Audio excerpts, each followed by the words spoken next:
자, 계속해서 이걸 살펴봅시다. 자, 옆에 보이는 이 그림이 커서야 어디 갔니 또 갑자기 커서가 없었어요. 미치겠네.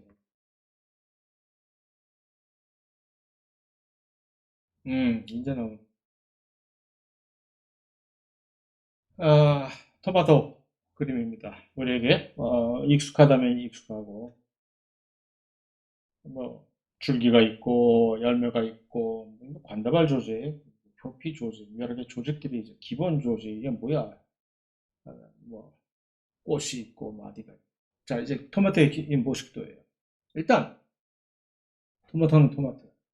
근데 토마토가 뭐 식물이 토마토만 있는 거 아니잖아요. 그죠? 자, 이 몇 가지 식물들을 좀 쫙 끌고 소환해 봤어요. 감자, 옥수수, 완두콩, 백화, 벼, 소나무, 나초, 단풍나무, 고사리, 이끼류. 근데 얘네들이 뭐 이 중에서 토마토하고 가장 가까운 것들을 가까운 분류 계통성의 토마토하고 가장 가까운 것부터 먼 것으로 이렇게 줄 세우기를 시키면 이렇게 시킬 수 있겠어? 라고 묻는 것이. 뭐가 될까요? 뭘 어떻게, 어디서부터 시작을 해야 되는 거지? 누가 토마토고, 이거 어떻게 해야 될까? 생긴 대로? 아니면 색깔대로? 단풍나무가 토마토랑 가장 빨간색이니까 단풍나무가 토마토랑 가장 가까운 친척일까? 아니면 토마토와 감자가 둘 다 열매를 뭐 알 것도 아닌데 어떻게 해야 되지 도대체? 알 수가 없네.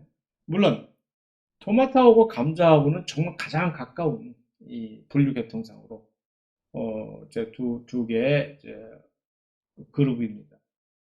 뭐 그렇다 치더라도 그 힌트를 줘서 뭐 찬스 써서 그렇다 치더라도 나머지들은 어떤 식으로 줄을 세워야 되는 거야 도대체 난감하네. 그죠? 일단 그러기 위해서 이제 식물도 가지가지다. 그런데 그 가지가지한 그 식물들 중에서도 뭐 어떤 식으로 어떤 종류가 왜 어떤 식물들은 여기다가 분류를 시키고 또 다른 식물들은 이런 카테고리에다 분류를 시키는지에 대해서 우리가 사실은 미리 알고 뭐 식물의 조직이 어쩌고 저쩌고 그런 것도 봐야 되지 않겠느냐 하는 제 개인적인 의견이라는 것입니다. 일단 그렇다면 무슨 얘기냐면 모든 식물은 일단 이 몸속에 어떤 파이프라인을 우리의 혈관처럼 동물이 혈관계를 가지고 있는 동물과 혈관계를 가지고 있지 않은 동물로 이렇게 구분을 서로 처음부터 딱 나눠버리는 그런 거와 비슷하게 식물은 이 관다발 조직이라고 하는 식물 안에서 식물에 물을 공급하고 그 다음에 식물이 광합성을 한 그 영양분들을 각 요소에다 또 공급을 하고 하는 두 가지 종류의 그런 수송 통로 그러한 수송 통로를 가지고 있느냐 그런 거 들어본 적이 없어요. 뭐 안 가지고 있어요라는 그러면 너는 이제 여기 낄 자격이 없어. 아주 하등식물이구나. 그 두 가지로 나뉜다라는 얘기입니다. 그래서 관다발 조직의 유무에 따라서 유관속 식물 또는 관다발 식물, 영어로 vesicular plant라고 해요. 그게 없으면 훨씬 원시적인 식물이에요. 왜 이런 녀석들은 그런 거를 만들 생각을 안 했을까? 게을러서? 그런 거 왜 만들어요? 일단 이 vesicular plant는 왜 vesicular plant들이 됐어요? 육지로 넘어온 다음에 육지로 이주한 후에 이것이 없으면 거의 생활하기가 곤란해지는 거지. 이 관대발 조직은 물론 그러니까 영양분을 각 요소에 공급하는 것도 매우 중요한 구실을 하지만 그보다 훨씬 더 중요한 관대발 조직의 기능은 물을 땅 속에서 끌어와 가지고 흡수해서 각 제일 중요한 광합성 하는 데 갖다 수송하고 또 더더군다나 저 꼭대기에 있을 거야. 그 다음에 다른 지역에 물 좀 주세요 하는 데는 전부 다 갖다가 줘야 되는 그러한 중요한 임무를 수행을 해주는 어떤 특별한 특수한 기관이 있어야 된다는 얘기. 그게 필요 없는 식물은 뭘까? 유유자적 물속에서 사는 식물. 천지 사방에 물인데 내가 뭘 물을 갖다가 네가 필요하면 네가 옆에서 떠먹어 라는 그러니까 물속에서 생활하는데 아직 익숙해졌던 그 타성에 젖었던 육지식물들을 보더라도 아직 정신 덜 차린 아직 지가 물속에서 생활하던 때라는 줄 알고 착각하고 있는 식물들은 이 베시큘러 티슈를 아직 개발을 하지 못한 상태로 그냥 정신없이 살고 있는 거예요. 그러지 않고 내가 이렇게 살아서는 안 되겠다. 그래서 열심히 부단히 노력하고서 진화를 한 식물들은 그것을 단계별로 이렇게 일단 그것을 가진 다음에 그 다음에 또 계속해서 어, 삶을 이제 개선을 시켜왔던 그렇다는 얘기입니다. 그래서 식물 일단 그 뿌리 근원이 있을 거 아닙니까? 우리의 근원이 단군 있듯이 식물의 공통 조상으로부터 두 갈래로 관다발이 없는 무관속 식물, 그다음에 관다발을 가지고 있는 유관속 식물로 크게 두 개로 분류가 되는 거죠. 그럼 일단 뭐야? 니들은 뭔데 정신없이 아직도 무사태평으로 관다발을 안 가질 생각이고 어떤 녀석들인지 한번 얼굴이나 한번 보자. 이끼 조류들은 일단 물속에서 사니까 녹조 라떼를 만들든 뭘 하든 간에 일단 물속에서 사는 친구들이니까 뭐 이해가 가는 것이죠. 그래, 뭐 니들은 뭐 굳이 관답할 필요가 없겠구나. 그런데 물 위로 올라와서 삶에도 불구하고 정신을 차리지 못하는 요 이끼류들, 좀 더 근사한 말로 선태류라고 하는 이들은 그러니까 이들은 표면에서만 사는 거예요. 크게 무슨 뭐 이제 조직을 크게 만들어서 다세포를 이렇게 어떻게 해볼 생각 하지 않고 누구의 습한 표면에 바위의 습한 표면 또는 나무의 습한 표면 그런 데서 물이 있는 곳에서만 이렇게 화전민 식으로 슬래시 앤 burn이라고 영어로 얘기를 화전민의 행태처럼 경작을 불태우고 경작하고 불태우고 경작하고 딴 데 가서 하는 그런 식의 아주 편리한 생활 좀 더 고생해서 노력해서 개선을 해볼 생각은 하지 않고 내가 너무 그들을 폄하하는 것 같은 느낌이 들어서 약간 자제를 해요. 어쨌든 이 두 가지 종류의 식물들이 무관성 식물의 대표적인 예입니다. 그럼 이제 관다별 식물로 넘어. 그 중에서도 어떤 종류의 일단 관다별 식물 중에서도 초기 단계 관다벌은 가지고 있긴 하지만 그 이후로 큰 발전을 하지 않은 그런 식물들. 관다벌을 가진 다음에 또 계속해서 열심히 노력해서 우리가 좀 더 익숙해지는 씨라는 것을 통해서 번식을 하는 그런 종자식물들이 쫙 있는가 하면 아직도 구시대의 유물인 씨 같은 걸 만들 생각하지 않고 스포어라고 영어로 얘기하는 포자를 통해서 번식하는 포자식물, 고사리 같은 것들이 이제 양치식물. 그래서 크게 두 가지로 관다발을 갖고 있긴 하나. 그래서 고사리 같은 양치식물들은 이렇게 이 역시 정확한 세대 교본을 보여주는데 어, 여기서 일단 이제 감수 분열을 통해 가지고서 여기 감수 분열 있잖아요. 마이너스 감수 분열을 통해 가지고서 이 배체에서 반수체로 파란색이 이제 반수체잖아요. 파란색의 반수체 세대들은 요 이배체의 요잎 표면 뒤에 이렇게 붙어 있습니다. 따닥따닥따닥 요 스포란지움이라고 하는 이들이 이제 스포를 나중에 생식을 할 포자를 만들어내는 요 기관인데 요들이 이렇게 밑에 이 표면에 뒤에 이렇게 붙어 있다가 때가 되면 이 포자를 만들어서 이 포자들이 나중에 생식을 해서 이 포자들이 나중에 정자와 난자를 만들어내서 드디어 이 수정을 통해 가지고 이 배치를 만들어서 이렇게 서로 어, 세대 교본을 이렇게 나간다는 그런 생활사를 가지고 있습니다. 실제 사진을 보면 요 뒤에 이렇게 스포란지움이라고 하는 반수체 어, 나중에 정자 남자를 만들어내는 포자를 만들어내는 기관이 여기 이렇게 매달려 있다. 그래서 유관석 식물은 크게 두 가지 포자식물, 고사리고요. 그 다음에 종자식물이 있다는 거죠. 그 종자식물에서 훨씬 더 새롭게 여러 가지 다른 종류로 분화를 했다는 것이 이제 감이 잡히시겠죠. 그래서 종자식물은 또 이제 크게 뭘로 크게 두 가지로 분류가 되느냐. 씨를 씨 바깥쪽을 뭔가를 더 훨씬 더 보호막을 더 이렇게 제공을 하는 한 단계 업그레이드가 된 그런 속시식물이라고 얘기해요. 그러지 않고 그냥 에휴 대충 사러 씨만 만들었으면 되겠지 뭐 하는 그런 씨가 바깥으로 노출이 된 그런 것들을 우리는 이제 거시식물이라고 얘기해요. 영어로 gymnosperm이라고 얘기를 하는데 소나무, 전나무 또는 은행나무 같은 그런 침엽수와 은행나무 같은 것들이 이런 거시식물, 짐노스폼에 해당이 되고요. 그 나머지 식물들은 전부 그러니까 그들은 줄줄줄로 열매가 있는 것이지. 씨를 바깥에 씨방이 이제 열매라는 형식으로 이렇게 씨를 보호를 해놓고 있는 그런 좀 더 복잡한 구조로 진화를 한 식물들이. 이들을 꽃은 사실 거시식물도 꽃이 있긴 한데 꽃잎이 없어요. 꽃은 꽃인데 꽃잎이 이렇게 화려한 꽃잎을 가지고 있지 않기 때문에 마치 꽃을 안 피우는 식물처럼 이제 간주가 될 수가 있고 이 속시식물들은 전부 현란한 꽃들을 피웁니다.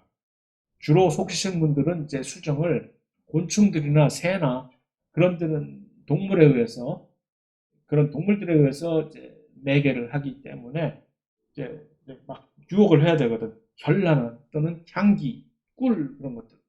그래서 이런 꽃을 제대로 피운다라고 해서 엔지오스पर्m, 그다음에 플라워링 플랜트라고 얘기를 합니다. 그래서 현화식물. 그래서 소나무, 침엽수 같은 침엽수와 은행나무들이 거시식물이며 거시식물들은 이렇게 바깥에 얘네들이 바로 씨예요. 씨들이 밖에 전부 이렇게 노출이 되어 있다는 거예요.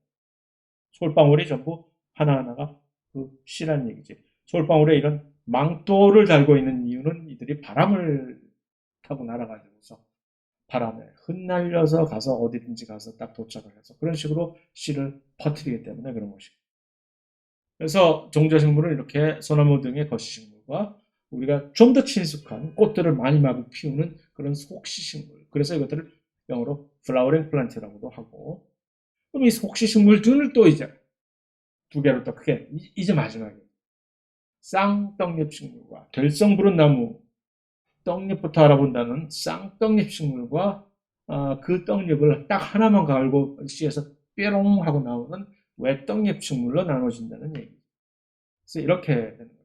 더 이상 이제 없는 게요? 예, 없습니다. 물론 쌍떡잎 식물 중에는 이것이 얼핏 보기에 외떡잎 식물과 쌍떡잎 식물의 이 어떤 특성을 공유를 하는 것처럼 보이는 그런 쌍떡잎 식물이 있고 그러지 않고 확실하게 밀어줄 거 확실하게 밀어주자 해서 쌍떡잎 식물의 아주 고유한 특성들을 적나라하게 보여주는 그래서 요즘에 와서 그들은 따로 진정 쌍떡잎 식물, 영어로 유다이코트라고 하는 그런 것과 진정 쌍떡잎 식물이 아닌 쌍떡잎 식물 비스무리하게 이게 외떡잎 식물이야, 쌍떡잎 식물이야 막 논란의 여지가 있게 되는 그런 식물로 이렇게 구분이 되기도 합니다만 그래서 토마토는 결국은 쌍떡잎 식물이에요. 혹시 그러면 토마토와 가까운 친구들을 한번 쌍떡잎 식물들을 한번 모아봅시다. 여기서 일단 이 끼리 아웃시디 저기 바깥에 이들은 이 관다발조차도 없잖아. 무관속 식물이에요. 관다발이 있긴 하나 이 고사리들은 뭐예요? 포자로 씨 같은 게 전혀 없는 거지. 떡잎은 고사하고 씨도 없어. 씨 있는 놈들은 다 뭐예요? 놈이라고 하죠. 씨 있는 친구들은 다, 씨 있는 분들은 다 모이세요. 그래서 여기까지가 이제 씨가 있는 분들인데 그들도 보면 자 씨를 적나라하게 솔직하게 노출하고 있는 분들 모이세요 하면 너 일이 나와. 너 벽안 소나무 일이 나와.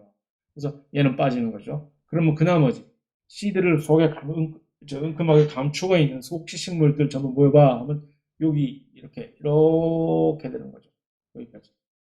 감자, 옥수수, 완두콩, 백합, 벼, 단풍나무, 난초까지가. 그럼 이들 중에서 이들은 어떻게 분류해야 돼요? 떡잎을 가지고 분류해야 되겠죠. 너 떡잎이 두 개니 하나니 뭐 그걸 이제 봐야 되지. 떡잎을.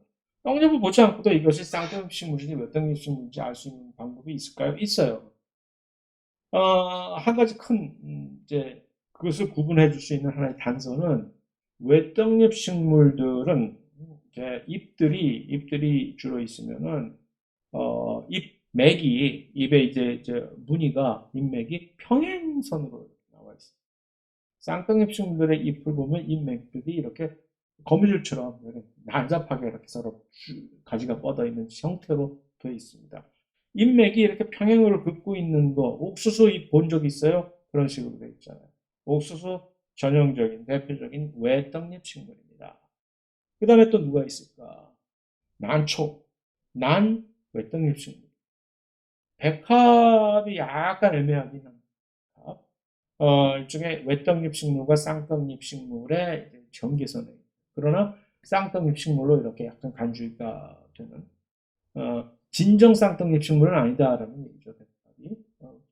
그리고 나머지들은 단풍나무, 완두콩, 감자들은 이제 진정 쌍떡잎 식물이 되는 것이고, 백합도 쌍떡 식물에 해당이 되나?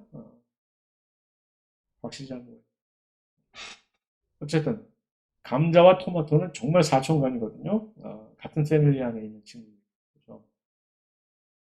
예, 잎맥이 일단 떡잎이 두 개인 거와 마찬가지일 뿐더러 그다음에 잎맥이 이렇게 그물처럼 이렇게 되어 있는 것이고 콩도 마찬가지고 단풍나무도 마찬가지고 그런데 이제 옥수수는 잎맥이 평행선을 이렇게 쭉쭉 걷고 있는 외떡잎 식물이고 그다음에 뿌리를 보시면 알겠지만 외떡잎 식물들의 뿌리는 어떤 중심이 중간에 딱 있으면서 나머지로 곁까지 뻗어나가는 그런 소위 말하는 전형적인 뿌리가 아니라 이렇게 실뿌리라고도 하는 흙뿌리 아닌 수염뿌리라고도 하는 이렇게 막 듬성듬성 여기저기 중구난방 난잡하게 나 있는 그런 뿌리들을 가지고 있습니다.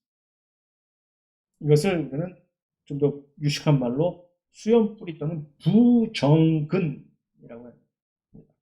이런 외떡잎 식물들의 이러한 형태의 뿌리를 벼도 마찬가지. 벼. 그러니까 잔디, 무슨 옥수수 이런 풀들 있잖아요. 풀들이 전부 이제 외떡잎 식물, 또 그러니까 호밀 다 외떡잎 식물. 그들만의 특성. 그 다음에 이제 백합 외떡잎 식물 맞네.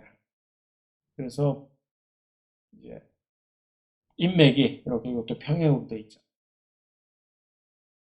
난 역시 외떡잎 식물. 자, 그래서 정리하면 이렇게 식물 자체가 일단은 관다발을 가지고 있느냐 없는 친구들 녹조류, 관다발을 없는 이기류. 그래서 관다발이 있으면 이들 고사리, 거시식물, 현화식물. 고사리는 관다발이 있음에도 불구하고 생식이 씨가 없어요. 포자로 번식을 하는. 그러나 씨를 가지고 있으면서도 씨가 밖으로 이렇게 노출되는 거시식물들이 침엽수, 은행나무, 그 다음에 그 나무들은 꽃을 현란하게 피우는 현화식물인데 그 현화식물 또는 속시식물들 중에서도 쌍떡잎, 외떡잎으로 이렇게 나뉜다 하는 얘기. 마치 이것은 동물, 나중에 우리가 동물 넘어가면 동물들은 또 어떤지 뭘 가지고 구분을 하는 거야. 식물은 이런 식으로 뭐 관답을 가지고 있어, 씨가 어떻게 됐어, 뭐 이런 식으로 구분을 하는데 동물은 일단은 여기서 조직을 가지고 있느냐 없느냐에 따라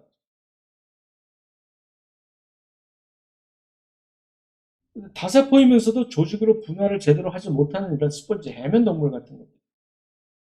그 다음에 해면 동물 중에서도 이제 이 그러니까 좌우 대칭이 아닌 방사형 대칭을 가지고 있는 그 나이데리엔이라는 자포동물이라고 하는 말미잘 같은 그런 것도 아니면은 나머지 동물들은 전부 동물이 이렇게 좌우 대칭형의 몸이 돼 있잖아요. 그래서 그게 사실 진화의 단계에서 꽤 중요한 하나의 또 하나의 진보적인 스텝이었다고 얘기를 할 수가 있거든요. 그래서 그러면 그 중에서도 또 이제 발생하는 과정에서 배 발생 과정에서의 항문과 입이 나중에 실제로 뭐 어떻게 되느냐 그대로 입과 항문으로 그대로 유지가 되느냐 아니면 그것이 뒤바뀌느냐에 따라서 선구동물, 후구동물 이렇게 만들어집니다. 그래서 후구동물이라고 하는 것은 별로 많지가 않아요. 그 불가사리 같은 극피동물과 불가사리 성게 같은 극피동물과 우리의 이 척추동물들이 그래서 진화 계통상으로 놀랍게도 가장 가까운. 왜냐하면 바로 그러한 분류 기준에 의해서 되기 때문에 그렇습니다. 뭐 이것은 우리가 지금 여기서 고민할 필요는 없는 것이고, 그래서 이런 식으로 뭔가 하나의 어떤 룰이 있다는 얘기죠. 분류, 진화 계통상 분류를 할 때 어떤 기준을 가지고 식물이나 동물이나 마찬가지로.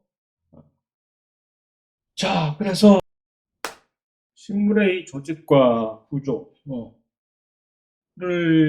나타내기 위해서 있는 이것은 그러나 현화식물의 모습이고, 그러니까 현화식물만이 우리가 지금 보고자 하는 여러 가지 조직들, 기관 그런 것들을 대표할 수 있는 것이고, 그 나머지 심지어 무슨 짐노스폼이나 또 이제 포자식물 같은 것들은 말할 것도 없고, 그들은 이것과는 양상이 조금 다르다라는 것을 우리가 염두에 두면서 이것을 기준으로 어떤 식물의 기본적인 구성을 그래도 살펴본다고 하면은 여기 나와 있는 꽤 많은 자질구레한 이런 용어들 플러스 사안들이 있으나 그것들은 이제 가장 큰 줄기를 먼저 우리가 이해를 한 다음에 세세한 디테일은 그냥 각자가 강의 자료를 보면서 숙지를 하는 것으로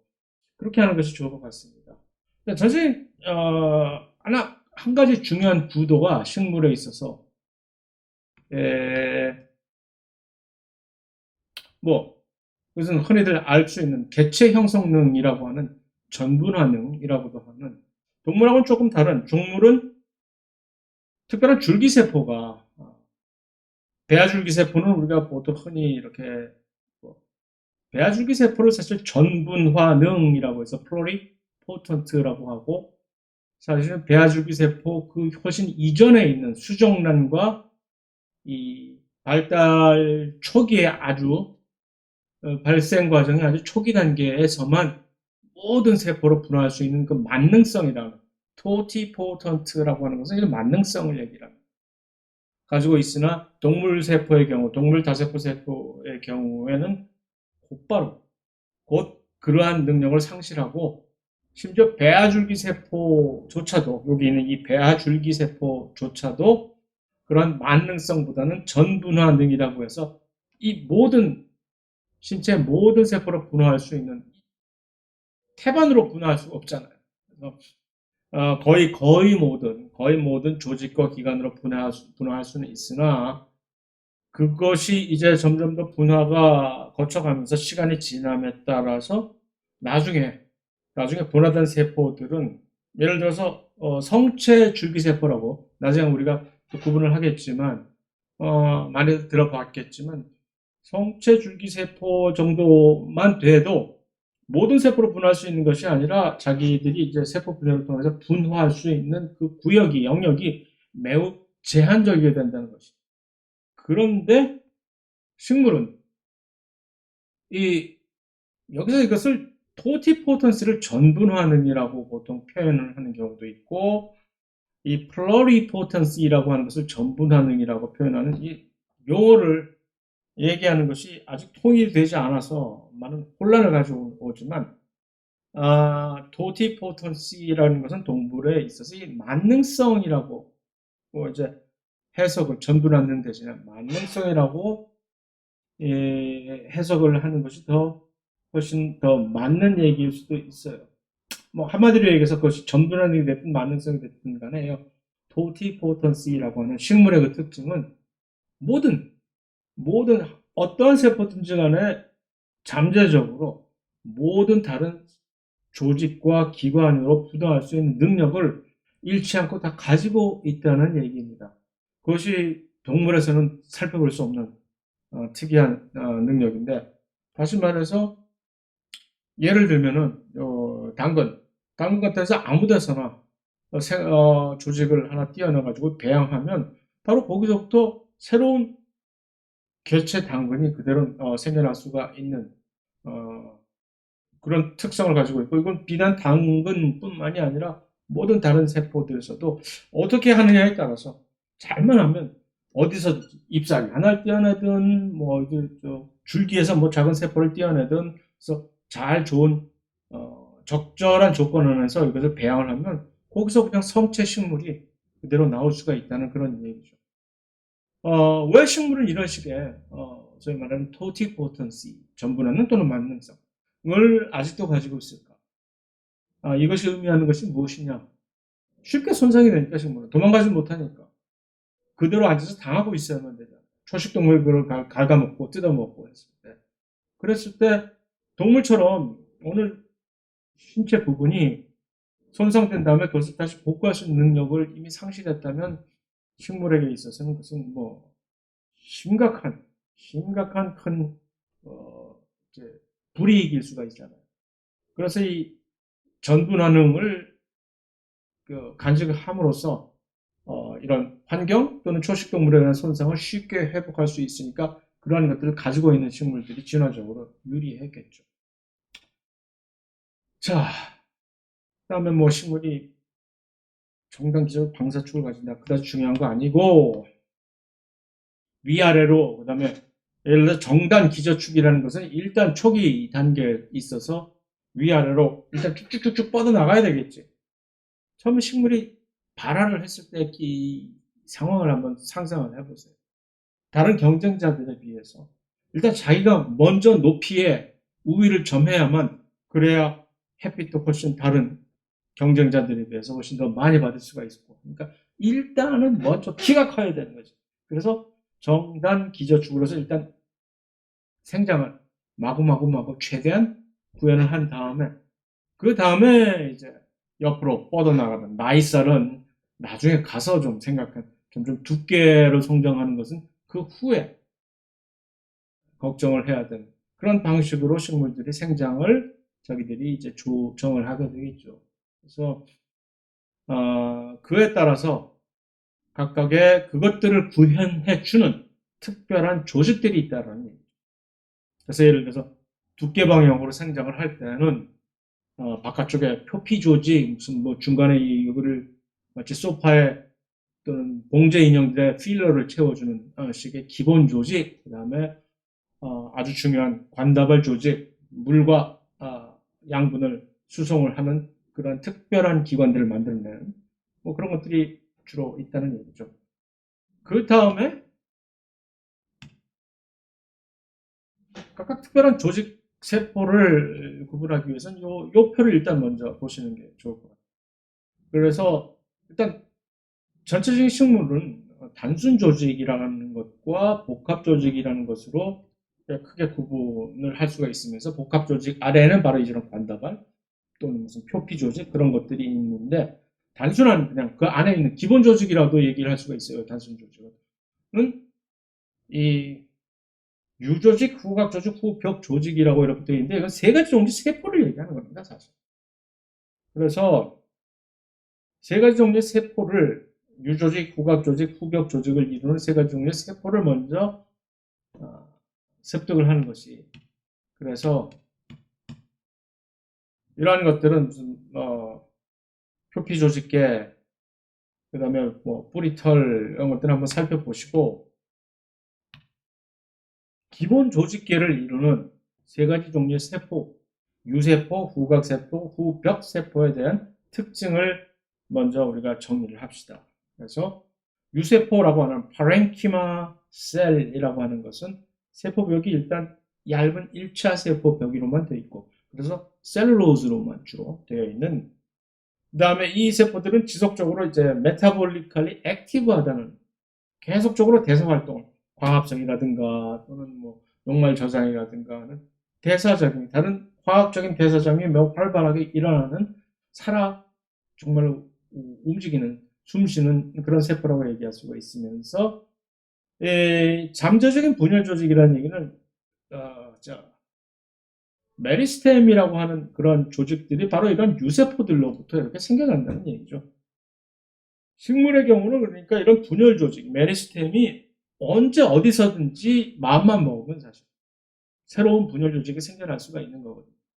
따로 뭐 어떻게 여기는 꼭 분열 조직이 일어나는 지역이니까 동물의 어떤 줄기세포 조직들과는 달리 배아줄기세포, 어떤 특별한 세포들만 이제 특별히 선택받은 세포들만 줄기세포로서 활동할 수 있는 그런 것이 아니라 조금만 맞으면 또는 필요에 따라서 갑자기 뜬금없이 어디서든지 새롭게 분열 조직이 새롭게 생성이 될 수가 있는 거거든요.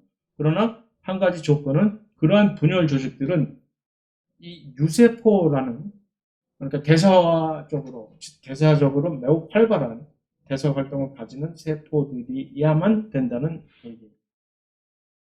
그 다음에 반면에 이 후각세포라고 하는 골렌키마세라고 하는 것들은 조금 이제 보강을 세포벽을 좀 두껍게 보강을 해서 셀룰로즈로 아직 돼 있지만 그래도 팩틴이라고 하는 1차 세포벽에는 팩틴도 들어갈 수가 있는데 이 팩틴이 훨씬 더 많이 보강이 되는 그런 조금 두꺼운 세포벽을 가지고 있는 세포로서 이제 그럼에도 불구하고 이들이 대사적으로 대사 활동이 활발한 죽은 세포는 아니다는 얘기입니다.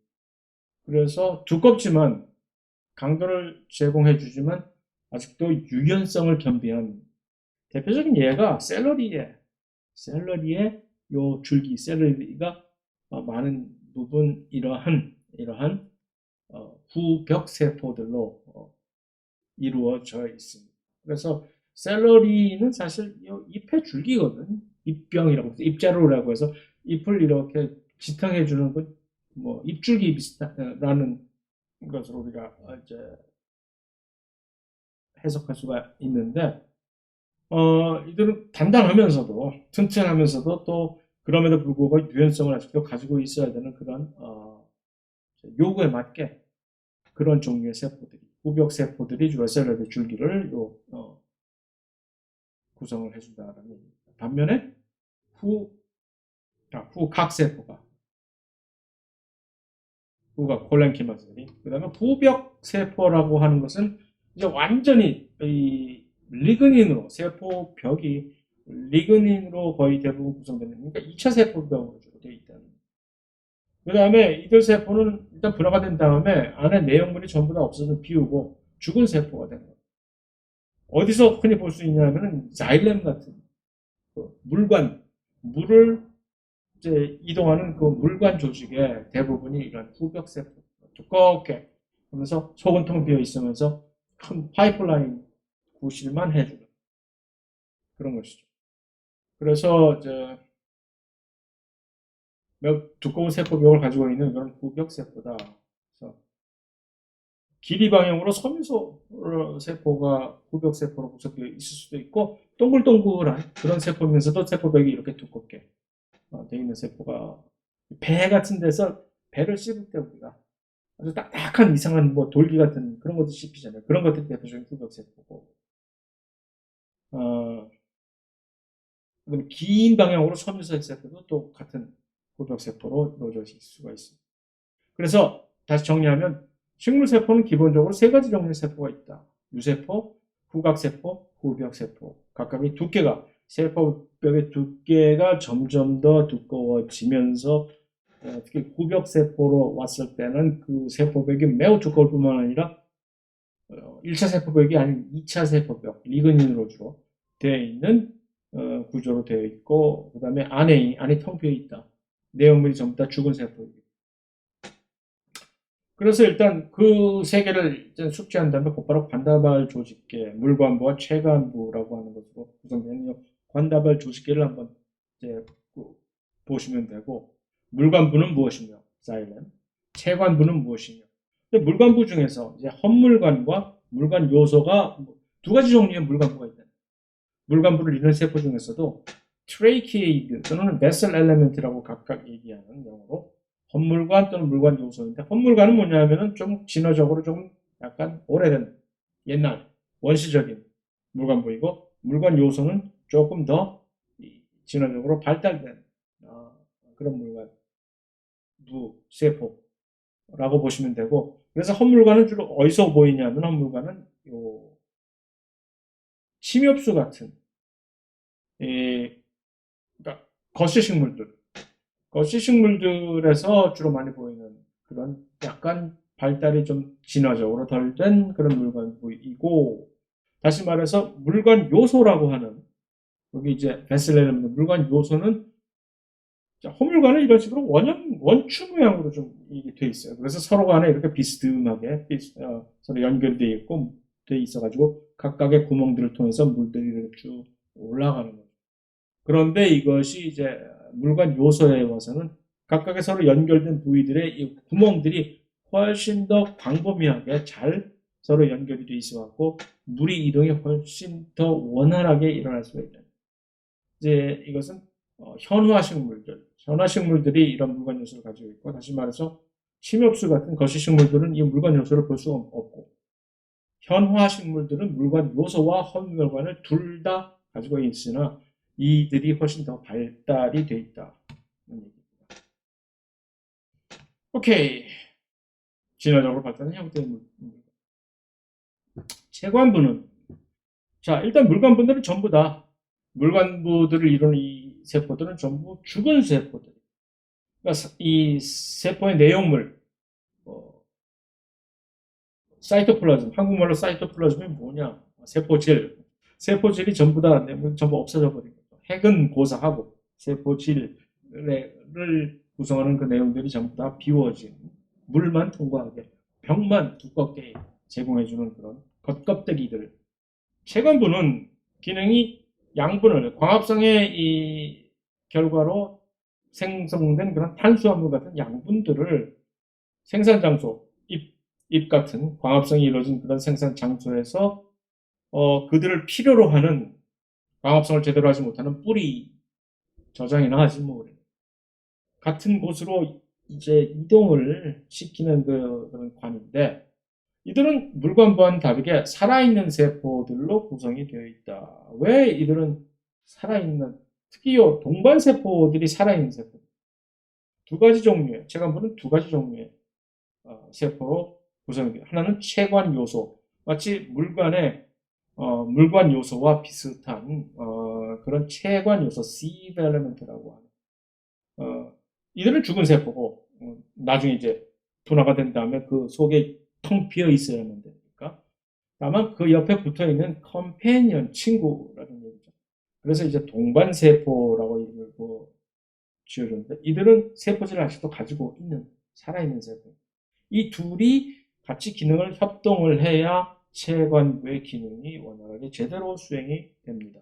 그래서 양분 수준의 통로이면서 이 체관 요소라고 하는 세포는 뭐 지금 언급했듯이 분화가 끝난 다음에 핵과 대부분의 세포 속에는 전부 유실된 그런 죽은 세포가 되는 거지만, 이 동반세포는 아직도 대사활동을 활발하게 수행을 하는 완전히 살아있는 세포입니다. 왜 이들이 이렇게 살아있어야만 되는지는 나중에 우리가 3장인가, 요 세 번째 장인가 가서 물의 이동과 양분의 수송을 볼 때에 확실히 이해를 할 수가 있게 될 것입니다. 지금은 그냥 그렇다라고만 알고 계시면 될 것이고, 오케이. 그래서 이제 줄기와 뿌리를 구성을 하는 여러 가지 이제 부위들이 있고 그들을 만들어내는 각각의 분열 조직 세포들이 있다는 얘기인데, 뭐 자질구레한 거 다 차치하고 줄기를 볼 때 식물의 이 현화식물의 줄기를 보면 이렇게 딱 관다발 조직이 이렇게 띠를 이렇게 딱 이루고 있는데, 한 가지 항상 무엇이 됐든 간에 물건과 체관을 만들어낼 때 물건은 안쪽에, 체관은 바깥쪽에. 플로임이 체관이죠. 체관은 바깥쪽에, 물건은 안쪽에. 요 물건과 체관을 만드는 베시큘라, 관다발 조직을 특별히 따로 만들어내는 그런 관다발 특이적인 분열 조직들이 있을 거 아닙니까? 그 분열 조직들이 항상 바깥쪽으로는 체관 세포를 만들어내고 안쪽으로는 물관 세포를 만들어낸다라는 점을 알고 계시면 되고, 그런데 이 배열 자체가 쌍떡잎 식물과 외떡잎 식물 간의 형태가 조금 다릅니다. 쌍떡잎 식물은 항상 이렇게 잘 정돈된 이 고리 모양을 형성을 하게 되나, 외떡잎 식물들은 그 각각의 단위가 물관 체관을 이루는 단위가 중구난방으로 산지사방으로 흩어져 있어요. 그래서 이 쌍떡잎 식물, 특히 진정 쌍떡잎 식물이라고 하는 유다이콧을 보면 이렇게 그 관다발들이 이렇게 환영 형태로, 고리 형태로 딱 구성이 되어 있는 것에 반해서 이들은 들쭉날쭉 여기저기서 다 이렇게 산재해 있죠. 다만 산재해 있더라도 항상 바깥쪽으로는 이 채관부, 안쪽으로는 물관부를 만들어내는 것은 동일한 거죠. 그래서 이것이 이제 쌍떡잎 식물과 쌍떡잎 식물과 외떡잎 식물을 구분하는 그 특성들의 외관적인 특성 중에 뭐 한 가지 특성이 되는 것이죠. 그래서 이 외떡잎 식물은 잠시 살펴보면 외떡잎 식물은 이렇게 하나의 원 카를리든이라고 해서 하나의 쌍떡잎, 아니 하나의 떡잎, 그다음에 쌍떡잎은 두 개의 떡잎에서 이제 출발점이 그렇게 해서부터 다른 것인데 배 발달 시절부터 그다음에 언급했듯이 잎의 잎맥을 보면 립세네이션이라고 하는 잎맥을 보면 그게 거의 대부분 이렇게 평행으로 패러럴로 되어 있으나 이렇게 망사형으로 쌍떡잎 식물의 경우에 잎맥이 이렇게 발달이 되어 있고 그다음에 이 줄기에 가서 베시큘라 티슈 관다발들이 외떡잎 식물에서는 이렇게 여기저기 산재해 있고 그러나 쌍떡잎 식물에서는 하나의 고리 형태로 배열이 되어 있다. 그 다음에 이제 뿌리에서는 외떡잎 식물이 언급했듯이 수염 뿌리 형식으로 해서 하나의 큰 기둥 뿌리 같은 것이 없는 거죠. 이것을 이제 부정근이라고 한다고 얘기했죠. 부정근 수염 뿌리 한국말로. 그다음에 한국말로 이런 탭 루트라고 하는 그 하나의 큰 줄기를 이루는 뿌리가 있으면서 그것으로부터 가지들이 뿌리 가지들이 이렇게 딱딱 뻗어나가는 그런 형식을 영어로 탭 루트 하나의 중심 줄기 뿌리가 있다는 얘기죠. 그것을 한국말로 우리는 원뿌리라고 한다. 꽃가루도 보면은 꽃가루의 구조가 이제 홈이 하나가 파 있느냐, 세 개가 파 있느냐, 또, 그다음에 꽃잎이, 이게 이제, 세 개의 복수로 이렇게 되어 있느냐, 아니면은 네 개나 다섯 개의 복수로 배열이 되어 있느냐, 그런 차이가 또, 외떡잎과 쌍떡잎의 차이로 구분이 될 수가 있습니다. 그런 것들. 그래서 식물이 1차 생장과, 식물의 1차 생장과 2차 생장이라는 것이 있는데 정리를 간단하게 하면 1차 생장이란 뭐냐면 길이 방향으로 일단 1차 생장을 관장하는 것은 이제 사람으로 치면 머리 정수리 꼭대기와 발끝 거기서 계속적인 세포 분열을 관장하는 분열 조직이 있다는 얘기죠. 그것을 우리는 정단 분열 조직이라고 합니다. 줄기의 정단 분열 조직, 뿌리의 정단 분열 조직. 항상 그 끝에 있으면서 거기서 세포 분열이 막 일어나는 거예요. 그런데 그러다가 2차 생장이라고 하는 것은 두께 방향으로 생장이 일어나는 것인데 2차 생장은 아무나 다 할 수 있는 것은 아니고 나무를 이루는 목본 그러니까 1, 2년 살고 많은 그런 초본들은 굳이 두께로 이렇게 할 필요가 없는 것이지 빨리 살고 차라리 나의 자손이나 빨리 불켜서 널리 퍼뜨리는 것이 낫다라는 그런 전략을 세우는 그들에게서는 2차 생장이 존재하지 않고 초본 식물들 그 다음에 또 외떡잎 식물들은 주로 2차 생장이 찾아보기가 힘듭니다. 주로 그러니까 2차 생장은 쌍떡잎 식물들과 그다음에 그 소나무 무슨 뭐 전나무, 은행나무 그런 목본들 나무들은 2차 생장을 좀 할 수밖에 없어요. 그러려면 1차 생장 시절에 우리가 갖고 있었던 이 정단 분열 조직만 갖고는 좀 힘들겠지. 그러니까 위아래로만 이렇게 뻗어나가는 것이 아니라 그러니까 새롭게 두께 방향으로 성장하기 위해서 중간중간에 새로운 저런 분열 조직을 형성을 한다는 겁니다. 예를 들어서 무슨 뭐 코르크 형성층, 코르크 캠비움이라든가 또는 베시큘라 캠비움이라고 해서 관다발 형성층 그런 것들이 두께 방향으로 이걸 뻗어나가는 것을 관장한다는 그런 정도로 생각을 하시면 나중에 디테일은 좀 더 정리를 뭐 각자 알아서 하시면 되겠죠. 그래서 그렇게 얘기하고 쭉 나갈 수가 있어요.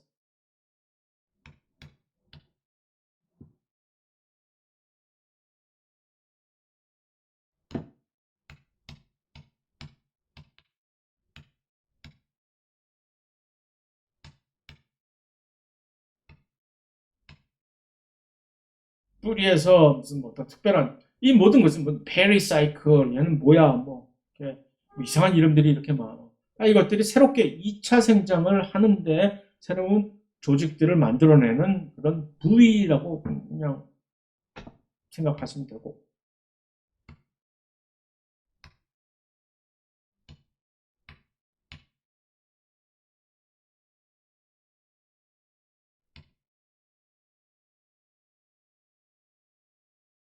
그렇게 얘기를 하고 잎은 이제 잎이 어디서 나오는? 잎은 갑자기 어디서 만들어지지? 잎은 새롭게 잎의 립 프라이모디아라고 하는 어디냐? 갑자기 줄기에서 정단 분열층에서 정단 분열 조직이 딱 있는데서 갑자기 여기서 그것이 잎 리프라이모디아라고 하는 잎원기라고 한국말로 하죠. 리프라이모리아. 새로운 분열 조직이 생긴 거예요. 여기 이제 정단 분열층이 있었어. 근데 잎을 만들어내겠어. 그럼 요 근처에서 여기서 새롭게 나는 잎을 만들어내는 특별한 분열 조직이야 라면서 그것을 우리는 이제 잎원기라고 하는 이 돌직구에서 이렇게 잎이 싹 만들어지는 거거든요. 줄기도 마찬가지고 새로운 줄기가 옆으로 이제 뻗어나가고 할 때는 이제 버드 프라이모디아라고 하는 잎원기, 잎이 이렇게 있잖아요. 그럼 잎 바로 밑에서 기저부위에서 이렇게 생성되는. 그러니까 식물들은 한마디로 말해서 아무 데서나 지들 멋대로 새롭게 분열 조직을 뭐 입맛대로 만들어 가지고서 새로운 조직을 만들어낼 수 있는 그런 희한한 어떻게 보면 좀 부러운 그런 형태의 구성을 가지고 있다라고 생각을 하시면 되고 그래가지고 잎에 대해서 그런 식으로 해서 만들어진 잎을 보면은 잎 안에 구조를 한번 봅시다. 잎 안에 구조를 보면은 주로 잎 안에서 바깥쪽에 있는 요 표피를 형성하는 요 껍데기, 껍데기를 생성하는 잎의 세포들은 잎이 광합성을 수행하는 기관이라 하더라도 광합성을 수행할 수 있게끔 하는 엽록체 같은 것들을 전혀 포함하지 않고 그냥 순전히 겉껍데기 외투 부실만 해주는 수분 유실을 막기 위해서 여기에 두터운 큐티클이라고 하는 지방층이 쫙 옷을 덮어서 물이 증발되는 것을 딱 막아줘 방수 코팅을 하는 거죠. 실제로 광합성이 이루어지는 이런 세포들은 이 안쪽에서 조금 유들유들한 그러니까 이 광합성이 이루어진 이 세포들은 바로 이 파렌키마 셀들이겠죠. 유세포들. 그래서 이 안에서 그런 식으로 광합성을 수행하는 그런 유세포들은 우리는 메소필 셀이라고 해서 여비육세포라고 얘기를 합니다. 그래서 여비육세포는 형태에 따라서 모양에 따라서 두 가지 펠리사이드 메소필 셀이라고 하는 한국말로 책상 여비육세포 또는 스폰지 메소필 셀이라고 하는 해면 여비육세포의 두 가지 형태로 되어 있으면서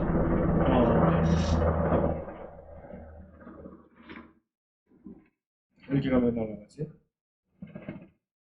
중간중간에 이렇게 양분을 서로 소통할 수 있는 관다발이 이렇게 딱 연결이 되어 있고 관다발을 둘러싼 유관속초세포 이거 어디서 봤죠? 유관속초세포 C4 광합성 기작에서 유관속초세포를 번드시스셀 얘기가 나왔었죠. C4 메커니즘을 하는 광합성을 하는 세포 안에서는 탄소 이 픽세이션이 요 유관속초 세포 안에서 이루어진다고 얘기했죠. 그 다음에 그런데 이제 그런 식으로 돼 있고 그런데 이제 특히 잎의 하부 밑에 부분에는 표피 세포임에도 불구하고 기공이라고 하는 이 세포는 특별하게 엽록체들을 많이 가지고 있습니다.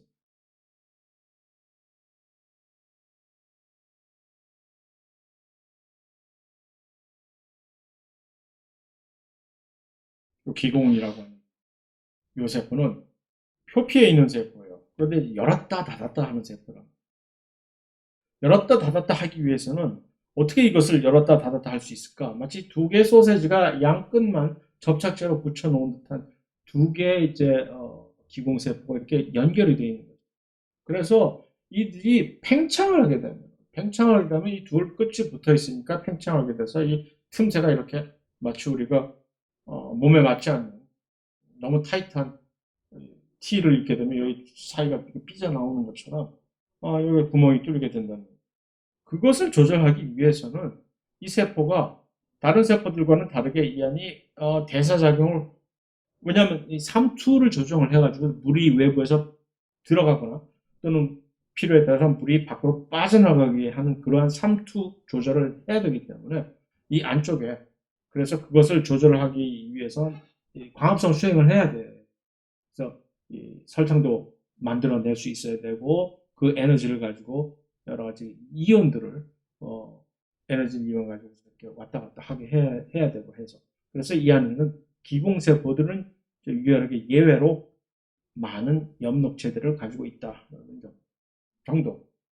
나중에 가서 좀 더 기공이 열리고 닫히게 하는 그 기전은 좀 더 자세하게 나중에 더 살펴볼 예정이니까 여기서는 그냥 삼투압을, 그래서 이들이 물을 많이 먹어서 팽창을 해서 이 기공이 열리게 하기 위해서는 물이 외부에서 이 기공세포 안으로 들어가야만 돼요.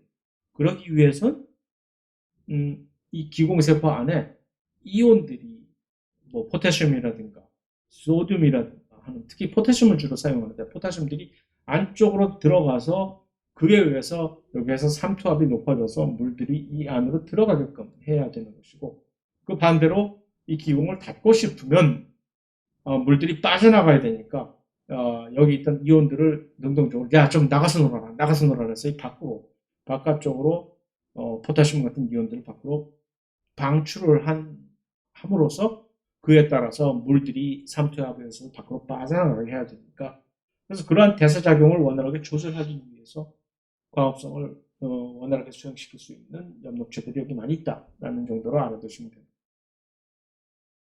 뭐 그 정도예요. 그러니까 일기생장, 이기생장을 할 때 특별히 정단분열 조직과 이기 바깥으로 두께 생장을 할 때는 특히 바깥쪽에 이 두께 생장을 하는 관다발 형성층들이 이제 안쪽으로 계속해서 세포들을 새롭게 물감과 체관을 세포들을 만들어내면서 그 다음에 또 기본 조직계를 형성해내는 그런 분열 조직들이 또 계속해서 세포들을 두께 방향으로 만들어내고, 겉껍데기는 또 코르크 형성층이라고 하는 그들이 겉껍데기들을 만들어내는 새로운 분열 조직으로 활동을 하면서 두께 방향으로 세포들을 생장해낸다는 그 정도 얘기입니다.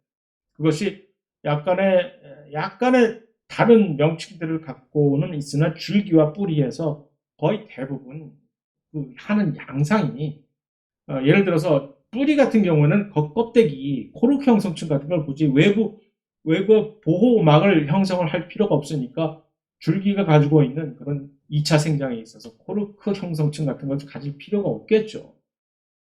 그러나 그 나머지 무슨 관다발 형성층에 해당하는 것은 뿌리에서도 똑같이 가져야만 되는 거죠.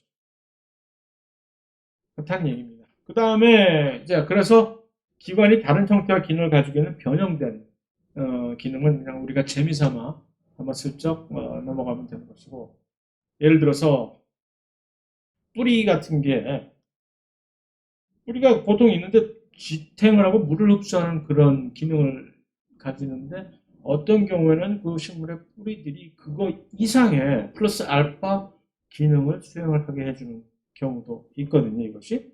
그래서 예를 들면 옥수수에 있어서 이런 지주뿌리 같은 바깥으로 이렇게 튀어나와 있으면서 옥수수 전체를 훨씬 더 지탱을 도와주는 그런 뿌리도 있고, 어떤 경우는 이제 맹그로브 트리 같은 경우는 밖으로 이렇게 나와 있어 가지고서 이제 옥수수의 지주뿌리 같은 구실을 해주는 것뿐만이 아니라 어떤 경우에는 물 속에서 어떤 특별한 종류의 맹그로브는 물속에서 숨을 좀 쉬게 해주는 뿌리들이 바깥으로 나와가지고서 물속에 잠긴 뿌리들을 숨을 훨씬 쉽게 해주는 그런 역할을 해주는 뿌리도 있다. 그 다음에 어떤 뿌리는 밖으로 나와서 이런 식으로 이제 민폐를 끼치는 뿌리도 있고, 또는 줄기가 변형된 거. 뿌리가 이제 그런 이제 번외, 과외 활동을 하는 그런 경우가 있는가 하면, 줄기가 예를 들어서 딸기, 그래서 스톨론, 포복경이라고 하는데, 딸기는 기는 줄기로 생식을 한다. 그래서 각각의 줄기 하나하나가 새로운 개체를 만드는 기는 줄기. 또는 근경이라고 하는 생강, 줄기가 생강연근 같은 경우는 저장 및 생식기관으로 작용하는 그런 경우가 있고, 양파 같은 경우는 이 줄기가 이게 뭔 줄 알았어요. 줄기와 잎이에요. 그래서 그러니까 잎 줄기들이 양파를 구성하고 있는 것이고, 토란 글라디올러스 같은 경우는 저장기관의 형성으로서 땅 속에서 줄기가 자기의 양분 저장기관으로 활동하는 것이고, 튜버라고 하는 것은 고구마, 감자 같은 이거 역시 뿌리가 아니라 줄기입니다. 변형된 딸기의 포비액경이 조금 더 변형된 것이고, 일종의 양분 저장 기관이고, 그다음에 선인장 같은 경우 선인장의 가시가 잎이고 그 넓적한 이 부분이 줄기인 것이. 그래서 넓적줄기라고. 그다음에 텐드릴이라고 하는 덩굴. 그거는 줄기 또는 잎이 변형돼서 이렇게 덩굴 역할을 하는 경우가 있고, 또 잎이 뭐 변형이 돼가지고서 잎이 생식을 담당하는 기관으로 사용되는 이런 경우도, 잎에서 작은 미니어처 잎들이 생겨나가지고 거기서 새로운 식물체가 생겨나는 그런 희한한 경우도 있고, 불가능은 없다라고 식물에 있어 보면 되고, 그래서 식물의 2차 생장은 말씀드렸듯이 그런 식으로 이제 새로운 분열 조직들이 양쪽으로 뻗어나가는 그런 것입니다. 그래서 그 중에서 특히 코르크 형성층 말고 이 관다발 형성층이 주로 2차 생장의 거의 대부분의 벌크를 담당을 하게 되는 거죠. 그래서 이 관다발 형성층이 보세요. 처음에 일기 생장만 하고 있었던 부분을 잘라가지고서 관다발 형성층을 봤으면 요 프라이머리 플로엠과 자일렘 처음에 일단 1차 생장을 하면서 체건과 물관을 바깥쪽과 안쪽에 만들어냈던 그거예요. 그런데 이제 두께 방향으로 계속 이것을 확장을 해 나와야 되겠다라고 생각하게 되면 2차 생장기에 가면은 이제 하나 더 만들어내는 거예요. 여기다가 새롭게 이것을 만들어 내게 되는 거죠. 안쪽과 바깥쪽에 새롭게 관다발 형성층이 이것을 새롭게 만들어내 가지고 그것을 확장하는 거죠.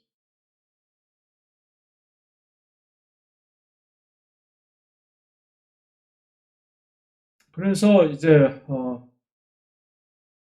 2차 생장을 하면서 계속해서 특히 이제 나무 같은 경우는 두꺼운 목부를 이제 물건부들이 형성을 할 수밖에 없게 되겠죠. 그러다 보니까 이제 온대 지방에서는 이 나이테라는 새로운 현상이 있어요.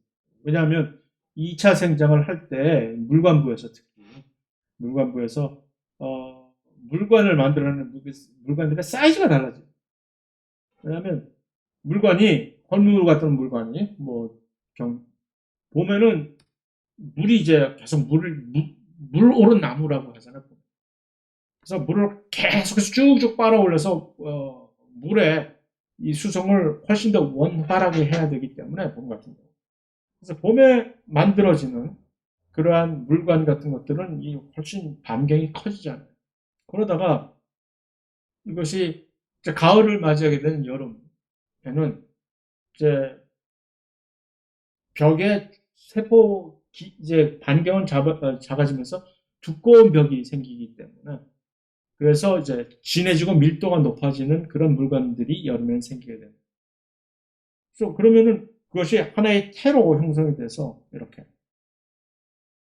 봄에 만들어진, 봄에 생장했을 때, 그다음에 가을에 만들어졌을 때, 그래서 요 띠 하나를 보면 이게 제 나이가 아, 요거 하나가 나이구나. 각각의 1년마다 이런 식으로 이 봄에 만들어진 물관과 가을에 만들어진 물관이 이렇게 번갈아 가면서 이렇게 층을 형성해서 나이테가 만들어지게 된다는 얘기죠. 말씀드렸듯이 2차 생장 또는 2기 생장은 아무나 할 수 있는 것은 아니고 쌍떡잎 식물 플러스 거시 식물, 소나무, 전나무, 은행나무들만이 2기 생장을. 자, 거의 이제 받아서 마지막으로 작물이 이런 식으로 생장하는 것들을 작물을 재배하는 사람의 입장에서는 인위적으로 선발을 하게 되죠.